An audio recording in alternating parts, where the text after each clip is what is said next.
ចាំវានិមិត្តសញ្ញានៅក្នុង Microsoft Word តែរកមិនឃើញត្រូវទេឈប់ប្រើ insert symbol ទៅវាយឺតណាស់ខ្ញុំមានវិធីដែលធ្វើឲ្យវាលឿន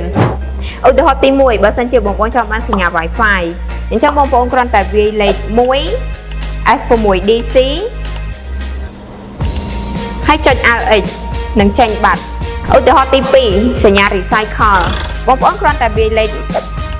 267B LX នឹងចេញសញ្ញា Recycle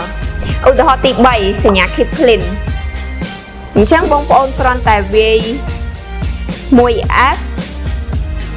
6AE LX នឹងចេញសញ្ញាមកដូចគ្នា